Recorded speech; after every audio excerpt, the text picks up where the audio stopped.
Hello and welcome to 3 On, Lights Out. We're back at it again for the beginning of the MLB 2025 season. We got some preseason discussions and we got the beginning of spring ball. Let's kick things off with major free agent signings. Um, John, why don't you kick us off with give us a couple of big signings you really liked, and then we'll switching over to you, Mongo. A few that I liked was Willie Adames to the Giants to be their shortstop for the foreseeable future. Good bat, good defensively. Another one was where is it?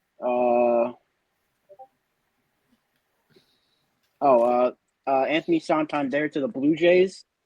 They keep losing out on very star players, and they needed to get a power bat to try to keep Vladdy there, and getting Anthony Santander, who hit 40 home runs last year and 100 RBIs, I feel like would be good. And another one I feel is going to pan out kind of well would be Jock Peterson with the Rangers. The Rangers need a power lefty that could possibly stay healthy for an entire year if Corey Seager keeps getting hurt like this. And Jock Peterson has been very good the past few seasons with the Diamondbacks and then the Giants before that.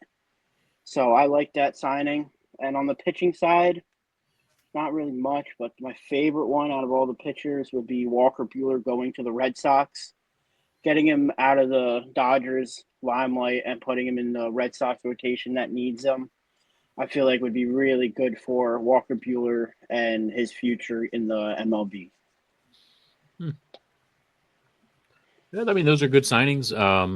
I also agree with you that, or something you didn't really hit on is the the Santander signing also steals away from a division, right? You're in division, the Orioles, you're taking them away from there. There was talk that he was going to go back there at points, so that's huge as well. That cannot be under. To me, I think you can't understate that. I know that it's always nice to be able to weaken your division rivals whenever you can get a chance. And Mongo, what about you? What are your top signings? Yeah, for me, a lot of times this whole exercise in early in the year is kind of useless, right? Because if we could just grade right now and say, oh yeah, we know who did best, well, why would we play the season, right? And so you can't necessarily just put it into, MLB The Show numbers. And so instead, I try to look at where do the fits make the most sense? Where do the messages get sent the clearest? And so I got to give three shout outs that stand out to me. Not exactly who I had in mind, but I've been preaching since November 1st. The Yankees needed to go out and get guys who have experience, rings, October pedigrees. And, the guys they went out, and we'll talk more about the Yankees, but, Fried, Bellinger, guys who have done it before, that's super important. And I think that's a huge win for them to get guys who know how to win in the postseason. Speaking of how things can implode in New York, for the Mets to basically get dangerously close to slandering Pete Alonso's name and somehow still get him back and still somehow come out looking okay in that situation, they don't just deserve to be in business books this year. They deserve to be in like Magician of the Year conversations. I mean, that's just straight up impressive what they did. And then from the Department of things that I don't think will mean anything, but it's still really good. Kenley Jansen going to the Angels. I think, first of all, listen, look at his stats compared to guys like Wagner. I mean, he's going to be in the Hall of Fame conversation to begin with. So every time he can keep going, I love the dude. It helps his case. But also, just when you look at a team that just Rendon now again going to be out forever, Trout can never stay healthy.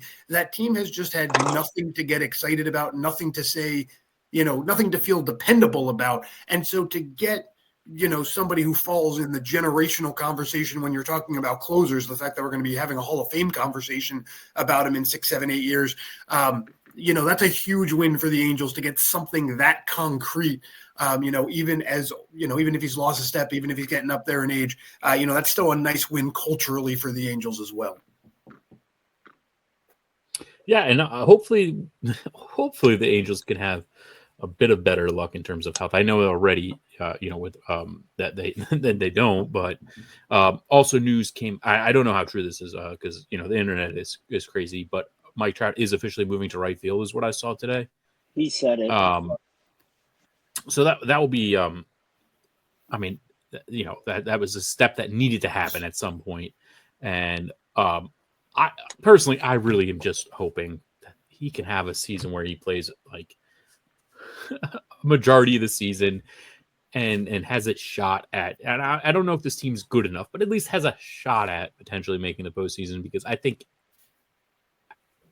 I just want that to happen for him. Honestly, he needs a chance at trying to be contending. I don't see him leaving the Angels. I don't see the Angels moving on from him, but this is.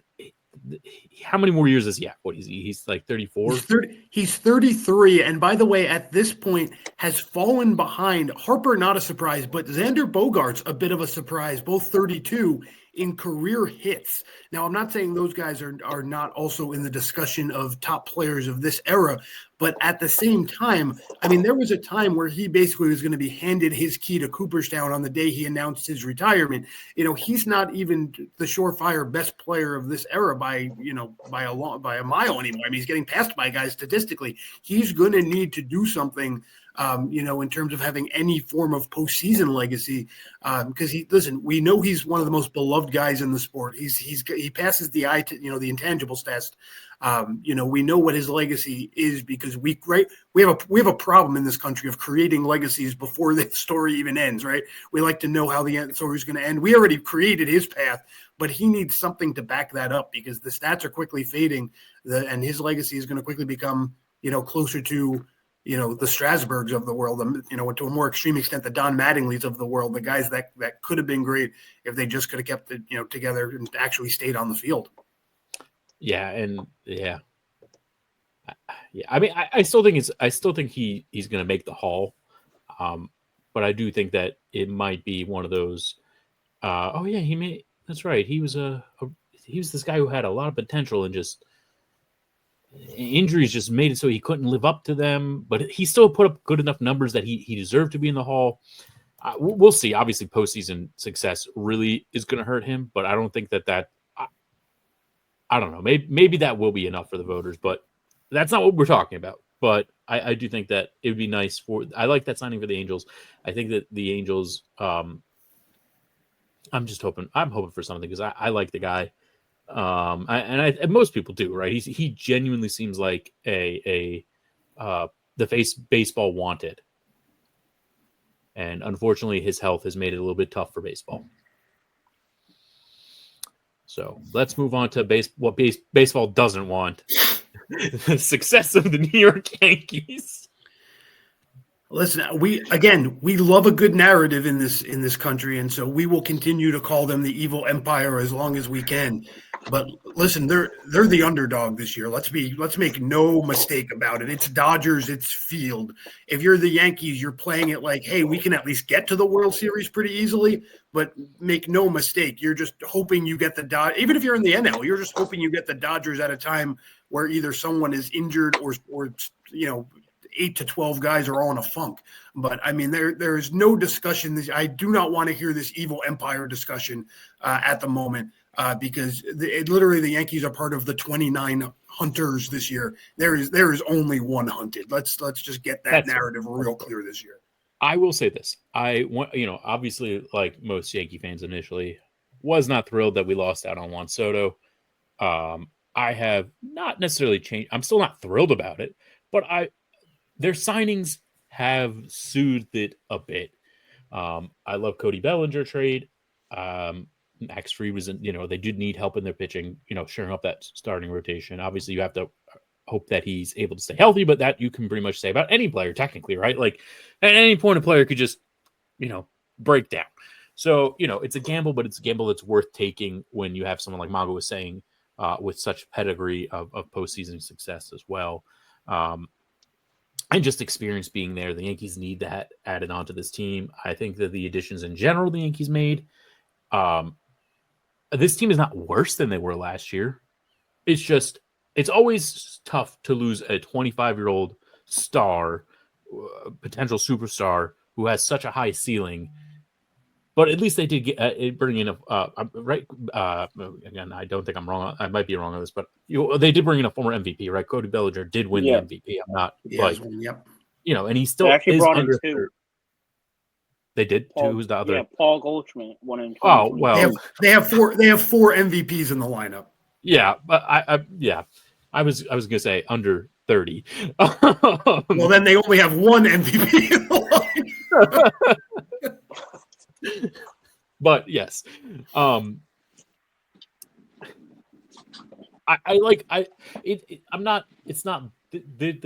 it didn't blow me away what they were after what happened, but it definitely soothed me a lot. It makes me feel comfortable that this Yankees team should still be able to get back to the World Series, which is important, right? Because if you're not even in the World Series, it doesn't matter, right? Like you have to be there in order to get a chance to win it. And I think that they've assembled a team that has a chance of getting there again. Obviously, there's circumstances that are out of the controls.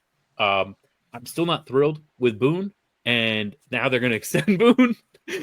Not thrilled about that either. I don't know why they have to keep extending this guy who they don't even seem confident in. Other than he's a good yes man. Which I think that comes with the territory. I think if you have the ultimate yes man, he's also by default the ultimate fall guy. They have to put that lack of confidence somewhere. And the fact that Boone continues to take it in stride continues. I mean, he goes and gets himself thrown out of a game when he needs to. He goes and says the right things on the mic when he needs to.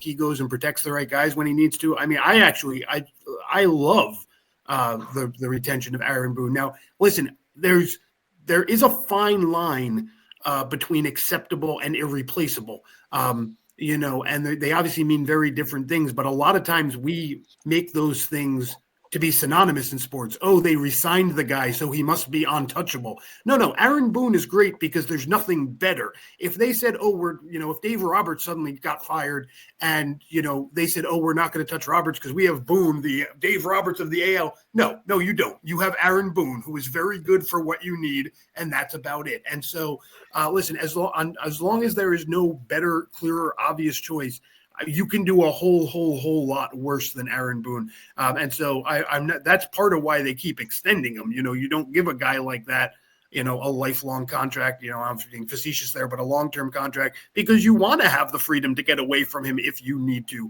But in the meantime, he has worked with most of these guys because, again, as much as the team looks different this year, the key pieces are still the same. And the key pieces are still not particularly known for being the most, and how do I say this? The most self-sufficient humans on Earth. Stanton has been prone to his own, getting panned by the media. Judge has been known to have to field some tough questions and be challenged as, he's the leader of this team. Why isn't he doing more? They all can definitely use having the wingman that is Aaron Boone. And so, especially with the young guys, guys like Wells, guys like Dominguez having basically learned with Boone being their first manager, he's great to keep there. I like that part a lot. That's fair. Real quick, Giancarlo Stanton is expected to be. I mean, he's not sure himself if he's going to be able to make the season debut at the beginning of the year. He is elbow injury, I think, is what he was saying. Tennis elbow, and he hasn't swung a bat in 3 to 4 weeks. He's in a lot of pain. So, with that knowledge, what do you guys think of who's going to be the? I mean, it'd probably be a carousel, right? At DH, it won't just be one person. It will probably just be a carousel of we're going to try to give Aaron Judge field rest, right? So this way he's not out there on the field all the time, running around. Or we're going to give LeMahieu rest from the field or whatever they're choosing to do, right? Is probably what they're going to do, right? I imagine that's what they're going to do. They'll just have like a rotation of players for that until he's back. John, you go first because I'm going to go slightly different with this one. So how I feel what's going to happen here is they have a contract that should be traded probably before opening day, and Marcus Stroman and $18 million or whatever it is. The Yankees had been shopping him around as of recently. He didn't even show up to when pitchers and catchers were supposed to be there. Obviously, it wasn't mandatory, so he didn't have to be there. But he didn't show up, and everybody else on the team did. So I feel like they might just go make a trade and get Stroman, get that $18 million off of his deal. But you also have to look at, like, the Yankees are one Aaron Judge injury away from being a really mediocre team. Because once Aaron Judge gets hurt, they're not going to pitch to Cody Bellinger. And once they don't do that, they're not going to pitch to Stanton when he is healthy and actually could hit. They need to get, I wouldn't say a big bat, but a known, somewhat decent hitter with that Stroman contract. And it's tough to see how Stanton gets hurt like this. I like Stanton when he is healthy. He can actually swing the bat well. Apparently he was fighting this injury in the playoffs as well, is what a reporter also said. He said that he was fighting it towards the end of the season and in the playoffs. But now since it's coming up here, it's maybe he'll be healthy for the rest of the year. It's hard to tell with Stanton. Yeah, I mean, unfortunately with him, he can be a glass cannon, right? Where you know when he's out there and he's putting up numbers like crazy, but when he gets hurt, it can linger. But I mean, the Yankees in general, like it always feels like they're an Aaron Judge injury away from being mediocre. And adding this Giancarlo Stanton injury early certainly doesn't help. But if you are going to pick a time to have an injury, I think we can all agree early in the season is preferred. Yeah. The short answer to your question, Kilroy, is Ben Rice. Ben Rice is going to play DH most days. And honestly, I think that's totally fine, especially to what you were just alluding to, Kilroy. I don't care if Giancarlo Stanton doesn't even play the first 162 if he's doing, camp down in Tampa. We only need the dude for October. He stinks for the rest of the year anyway. What do I care? Just get him ready for game one in the playoffs. So to take that to the extreme opposite, Ben Rice, a guy who's playing for his everyday career, a guy who, even if he doesn't think the Yankees see him as a long-term guy, is basically playing for his first big contract, will play his butt off in April.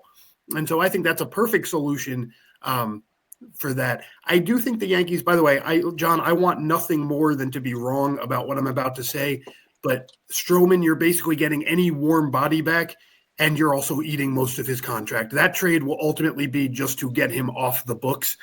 There is no way he's useful at this point. He's now running his mouth. He's now saying if he's not going to be in a starting five, he doesn't want to pitch. I get other guys do that, but other guys also weren't below average player, right? Like Rafael Devers can complain about not wanting to move to second because he's also he's a fringe all-star player every year. Even a guy like Gleyber Torres was doing better offensively than Stroman was doing, at the end of last year when he started ranting about not wanting to move to third. So, Stroman has no place on any roster right now. He's going to be a cast-off. But instead of trading, I think of when they've brought in guys. What I was just looking at was, do they have anybody in camp? And I don't see this. But I think of when they brought in guys like Chris Parmelee, guys of that, guys like who was the kid from Texas who was supposed to be really good and then never amounted to anything? He played left field for them way more than he should have. The last Joey Gallo? Years. Yeah, no, not Willie something. Willie Colo-Stein? No, Willie Calhoun. Willie Calhoun, right? Guys like that, right? Guys who let's just fill the Yankees fill that spring gap really about it. For a team that doesn't like bringing in non-roster invites, they do a really good job of patching those holes early in the year. So I'm not worried about this injury at all. Like literally -6 out of 10 on the panic meter, between the fact he's not good in the regular season, between the fact Ben Rice is there, between the fact these are the holes they are good at plugging. But John does allude to the bigger point here, and it's that little cheeky Goldschmidt conversation you two just had, right? It's a fairly old team, and it's a fairly limited. When LeMahieu is one of your more flexible players, that's alarming, right? Everyone pretty much has their one job on this team. And so it's not like, oh, if someone gets hurt, we'll make it work. Like, you need a direct replacement for each injury. The one thing I'll say, John, is the Aaron Judge statement you made. I mean, that's true of a lot of teams with a lot of guys. I mean, I genuinely believe the Guardians would go about 20 and 140 if Stephen Kwan went down for the year. That lineup is atrocious. They'll just always have Kwan on third.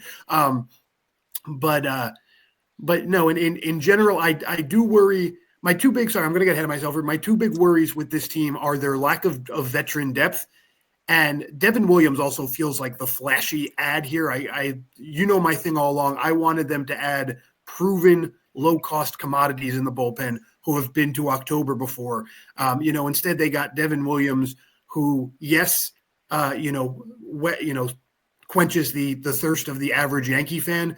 But, I mean, in limited numbers, he has not looked great in October. We do not know what he does. I mean, Milwaukee to New York is not exactly like Chicago to New York. I mean, that's a totally different media, a totally different market. We don't know what happens if he blows 3 saves in a week in May or something of that nature. So he worries me a little bit. I hope I'm wrong about him. Again, my fears are founded more in an eye test than stats. So I hope I'm wrong there. But John, like you said, you can definitely objectively point to a lack of veteran depth on this team and say Stanton's injury is more of a problem because they can't afford multiple than the fact that Stanton's injured. If he ends up coming back before anyone else gets hurt, this is the most irrelevant injury we've seen in a long time. Yeah. Makes sense. I'm not particularly worried about it right now. If this injury does linger or injuries in general start lingering on this team, I mean, that's just sports in general, right? Like, whoever's the healthiest team usually has success, right? Like, obviously talent is important, but you also do need to be able to field a team of, consistent starters. I mean, like, what was it I think it was the Super Bowl they were talking about. I don't know if it was the Eagles or the Chiefs spoke. I think it was the Eagles. Of the 22 starters from the game one, all I think 21 of the 22 starters were still starting for the Super Bowl, right? Like, so that's huge, right? Like, being able to have consistency by having the players play together is important. Baseball's it was a much longer sport, though, right? There's 100 billion games, and so early injuries are not as big a deal. It's lingering injuries and specifically, I think with this Yankees, you gotta hope Aaron Judge and Stanton are able to stay healthy when it matters as we're approaching the playoffs. Right, but at the same time, if you're going to criticize something here, I mean, if everyone was healthy, if the Dodgers went with a 5-man rotation and everyone was healthy, their entire AAA staff could start in the AL or NL Central. And no questions asked. Easy. They have 10 major league starters, no questions asked. Meanwhile, Ben Rice is probably the best experienced batter who is on the wrong side of the cut on this team if everyone's healthy. And you forgot he existed, right? The fact that we had to go through the first question you asked, means that but that's right to an obviously tongue in cheek, but you get my point here. The Dodgers can literally lose an entire pitching staff and would be fine. We're debating, are the Yankees in trouble losing one guy who we spend about 140 games booing anyway? Right. That's a fundamental issue. Okay. They've set themselves up for failure in that sense. And you obviously you can't just go out. The Dodgers are an exception. Do a little bit of hoping, but at the end of the day, you have to be a little more prepared than this. I mean, the fact that they've used no resource. Oh, someone's going to step up and take third. No, go out and get any. They can go get Devers. Go find the Gio Urshela's of the world, right? Where are the Gio Urshela's of the world? Why are they not all in camp? I get you can only bring in so many guys, but the amount of the lack of names I've heard of showing up to camp when there are so many injury question marks on this team is alarming. I did see that as a Yankee fan. Probably someone who is big on X. I don't remember the guy's name. Was like, who says no? Devers to the Yankees for Stroman and me apologizing. So, I mean, like, you know. But again, that's listen, that's in no way what I'm saying here. I'm not saying No, go out I do and understand buy the 9 best guys. I'm not I going do out think and that saying I do think that the outspend the Dodgers are a Dodgers. bit of an exception to that rule. But the fact that we have to have this conversation about Stanton's injury tells you that there is an inherent lack of depth on this team. Yes, I mean, there is, and that's just kind of how the Yankees have been, though, right? Like of recent memory, where they don't mind. They. I guess I don't want to say that they don't mind, but it feels like they don't mind going into the season with less depth, and that they still think that they're a strong enough team, and then they'll hope that they can get some good scraps from the trade deadline or contract buyouts. They like to do that of recent. I can't say that of all time, but of recent. That's how I personally have been feeling that the Yankees have been doing. So you kind of just get numb to it, but for better or for worse. But you know, I don't know. I do think that your choice of picking the Dodgers, like, they're just buying everything. I mean, they're the current actual evil empire.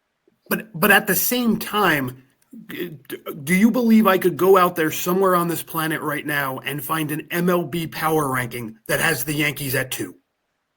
Yes.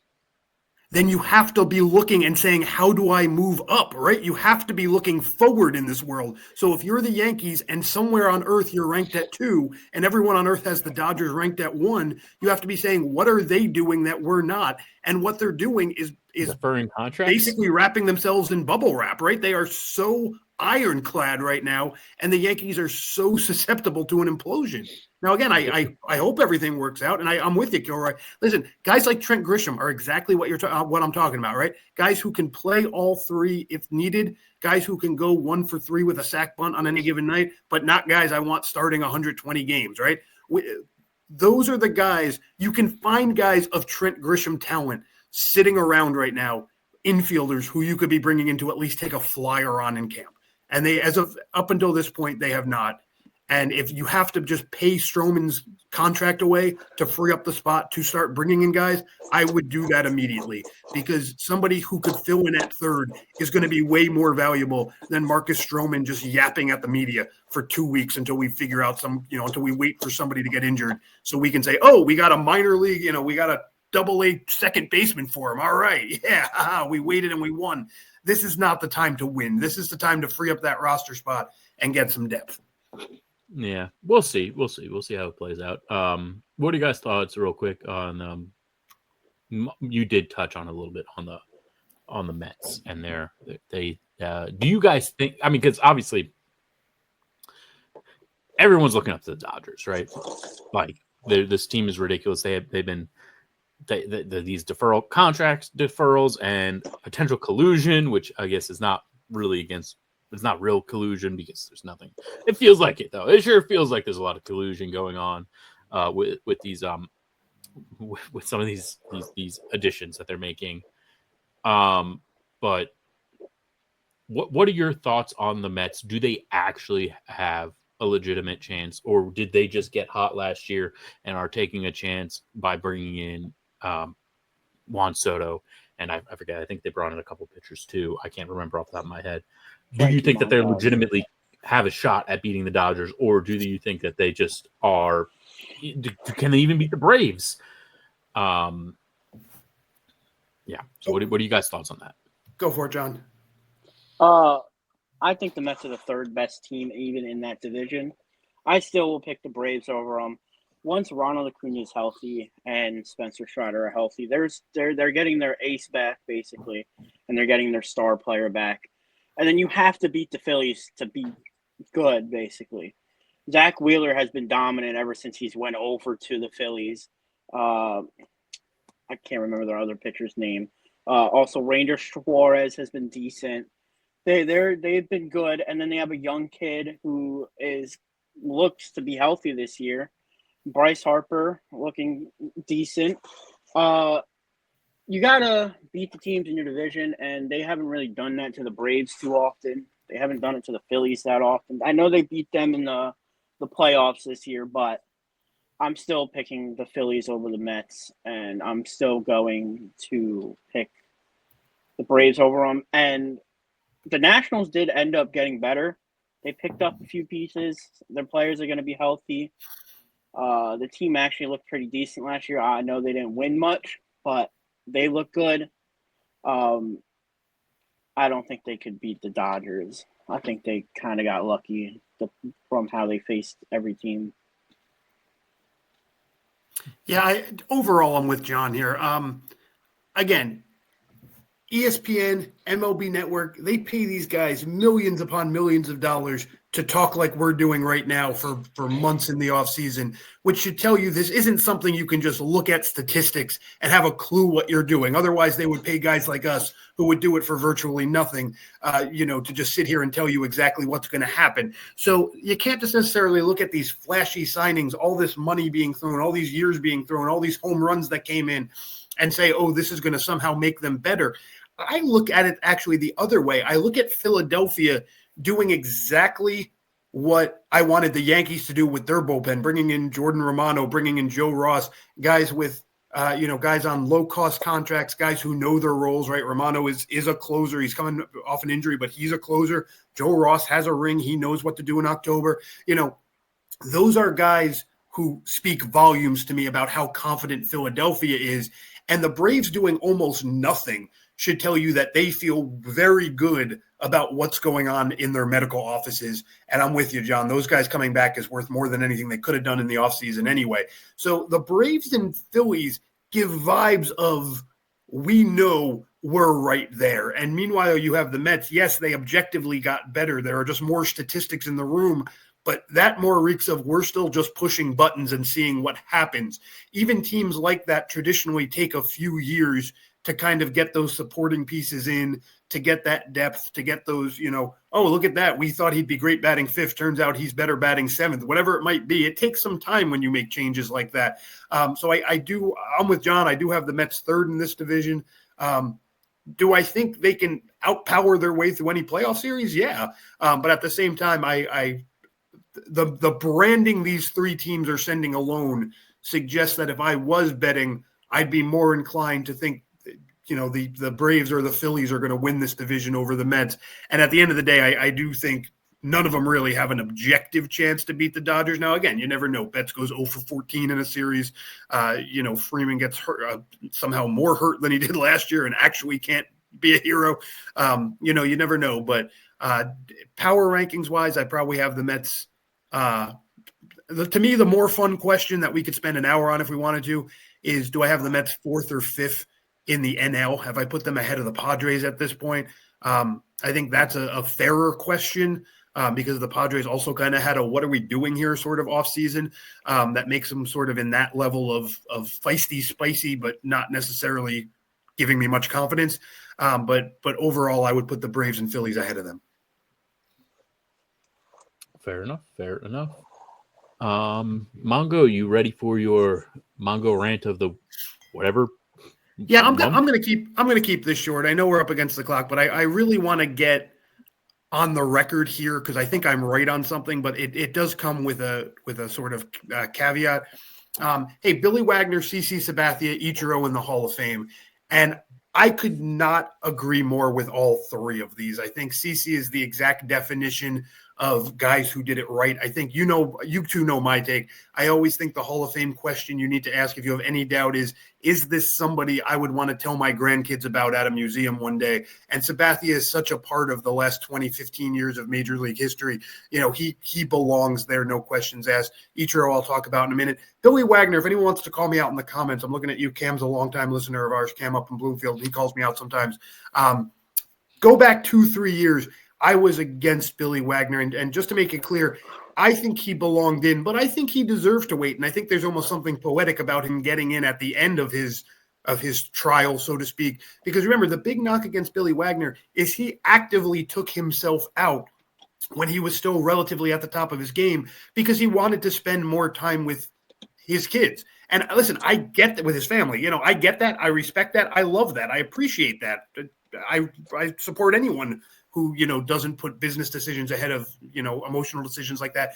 But at the same time, well, if you can control your clock, why can't we control our clock however we want to, right? And, I felt making him wait it out because he didn't put in the extra years on the front end that some of these guys do, I think was very fair. And so I support him getting in eventually. I think it's cool he got in on, at the end, but, definitely okay with him ultimately getting in. The one that obviously is where I'm going with this, if you haven't figured it out, Ichiro not getting in by unanimous vote is one of the biggest jokes I can remember in all of sports. I will go as far as to say that he's arguably a Hall of Famer in two, actually not really arguably, he is a Hall of Famer in two separate countries. I mean, he took the time to have two Hall of Fame careers. He is undisputably one of the most interesting stories, interesting people, and great players of the last 20, 25 years. And he belongs there more obviously than just about anyone. So where I want to get on record with this, though, is I think it's a joke, and I think whoever that person is should come clean. Because you never know. The story, by the way, if you guys don't know, the story on why Derek Jeter didn't get in unanimously is because the guy who didn't vote for him traditionally just always handed in a blank ballot because he felt no one belonged in the Hall. And the year that Derek Jeter, unless they were like an absolute legend, and the year he passed on Jeter, it's because he thought Jeter came out 1 year later. That's the legend, that he didn't look at the ballot because he was so used to handing in blank ballots and he didn't know Jeter was eligible. So listen, there are stupid reasons for everything. The only reason I will even remotely humor is the excuse, I didn't vote for Ichiro because I didn't feel I had to. I really wanted to make sure my other 10 guys got support, right? Because there's a 10-person maximum. So here is my proposal, and I want to get on the record very early so when this happens, we can go back and show this video to the MLB and say, hey, give us a job. Two proposals here. Either one, well, there's a 1A, 1B here, but either guys on their first year, guys on their last year, or both do not count against your 10. You can put as many first or last year guys as you want, plus 10 who are in the middle. That would be my first proposal. Or my second proposal would be you don't get 10 votes over 1 year, you get 30 votes over 3 years. So if you find yourself saying, oh my God, I have to vote 12 people this year, that's fine. You do it. Just know that somewhere over the next 2 years, you have a cap of 8. So it's still the ultimate eligibility.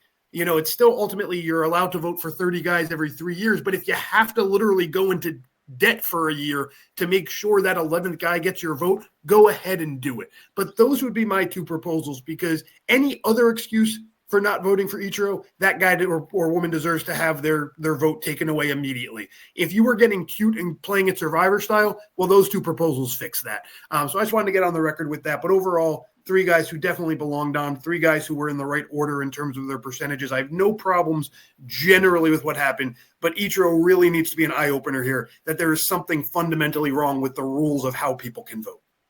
I will say this. I actually like that idea of the 30 over 3 years or whatever it ends up being, if they were to actually adapt that.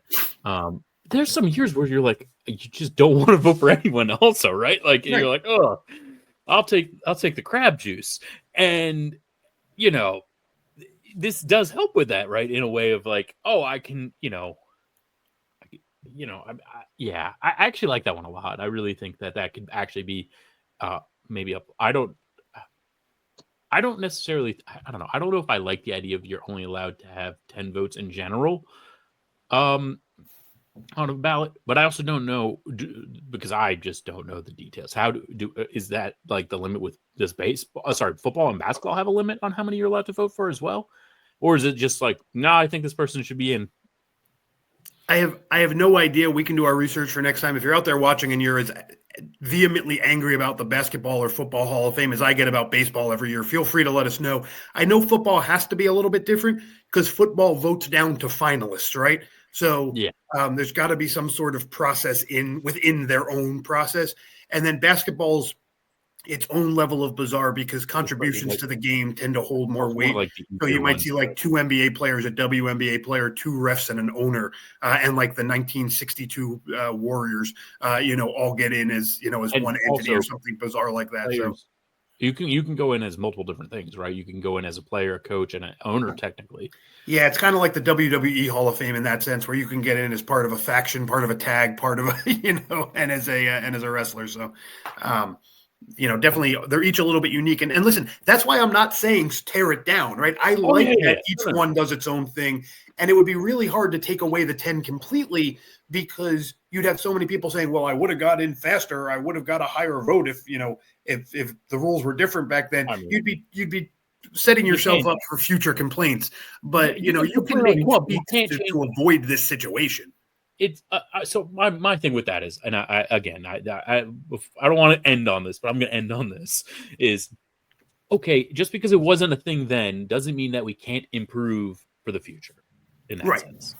So I do like the idea of 30 or 40 over 3 or 10 years, 4 years, or whatever you want to do it, so that you have it a little bit more a leeway. And I don't know if I guess maybe you'll have it somehow where it's, I don't know, you can't really do like a rolling. It would have to be like a concrete every 3 years. So like it would start with 2025's voting, or whatever, not 2020. You know what I mean? The voting for the class of 2026.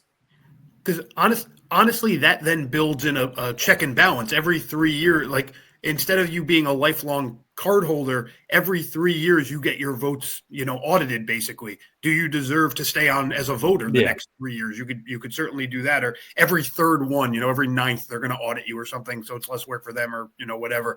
But I'm sure if it was actually objectively accountable, you'd see some people voting differently to begin with, because you inevitably get that.